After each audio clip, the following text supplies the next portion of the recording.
ต้มยังไงนี่ต้ม น้ำกิน น้ำ กาแฟ ต้มน้ำกาแฟกับแม่น้ำกินกับแม่ต้มครบมันบ่ม่วนน่ะก็ต้มกิน สบายดีได้จะได้พอกับจันจะแทนพอเรื่อย เรามีแต่ทำอะไรสักอย่าง ใส่ตาหาเงินก่อน ผมมีทางไปหาเงินแล้วไปหายาบ่ได้ปัสสาวะจับมันละ อันนี้สบายดีเนาะทุกคนอันนี้แต่ว่าบาบ่คำได้ลงมารอบสองได้มาเพื่อนเลยเราเป็นคนบ้านรถซันเนาะซันเป็นจังซักได้มาอยู่ในครอบครัวเนาะแต่ว่าบาบ่คำก็ลงมารอบที่สองเนาะก็มาเห็นเราก็ยังขาดเคินด้อยพัฒนาพี่น้องเขากินโดมีเงินอยู่กับบ่มีเนาะฉะนั้นอยากขอฝากถึงพี่น้องเฮาทางภายในต่างประเทศตอนนี้บาบ่คำก็ลงมาอัดคลิปอีกทีนึงเนาะฉะนั้นแล้วผู้ใดเฮาที่ดูสงสารเราพี่น้องอยากบาบ่คำก็มีปัจจัยเล็กๆน้อยๆเรามาคนเฮาสิ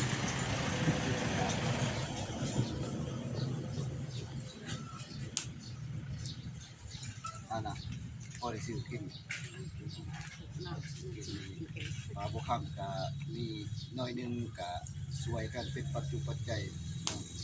แต่ว่าคันมีหลายบาบ่คำก็สิช่วยหลายเนาะฉะนั้นขอฝากถึงพี่น้องเฮาเนาะทางภายในต่างประเทศแต่ผู้ใดที่อยู่สงสารเราพี่น้องอยากมาช่วยเราก็ขอให้กดไลค์กดแชร์กดติดตาม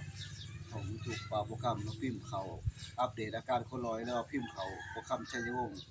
เนาะมันจะขึ้น เจอบาบุคำก็เลยดีใจได้มาเห็นเพื่อนแม่แหละเพราะว่าเราก็เป็นคนที่ทุกข์ยากที่จะมียินข่าวว่าแต่ละทุกข์เนาะแต่ว่านี่เฮาบ่เบิ่งเพื่อนเราพี่น้องนี่เพื่อนของเรานี่แค่นี้เราอยู่สองคนกับผัวแต่ว่าเราก็ลำบาก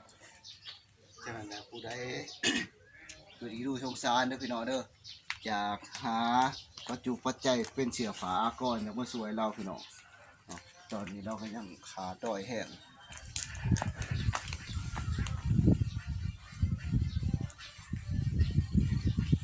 แม่มีอะไรอยากฝากถึง FC เฮาทั้งภายในและต่างประเทศ มีแนวผากจะเอาช่างมาผากมันบ่มีแนวทุกอย่างจะเอาช่างมาผาก นี่แม่แหละเนาะเราคนบ้านดอนสันพี่น้องเมืองโคงแขวงจำปาสักได้มาอยู่นำผัวเนาะ30ปลายปีนี่คนทุกข์ยากคือบ่อันนี้เฮือนเรานี่เด้อพี่น้องเด้อนี่ทุกข์ยากเนาะป้าบ่คำก็เบแบ่งปัจจุปัจจัยหน่อยนี่พี่น้องนี่เฮือนเนาะถือว่าขาดอาราธาพี่น้องฉะนั้นพยายามป้าบ่คำก็พยายามสิหาทุนมาสวยเรา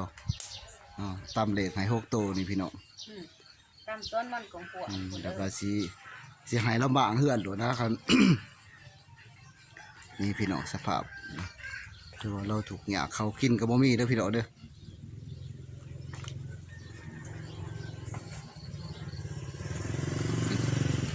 ฉะนั้นแหละ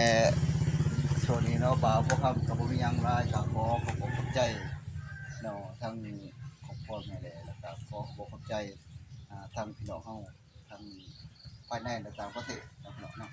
คือว่าผู้ใดอยากสวยเด้อพี่น้องเด้อผู้ใดอยากสวยมีปัจจุปัจจัยเครื่องผ้าอาภรณ์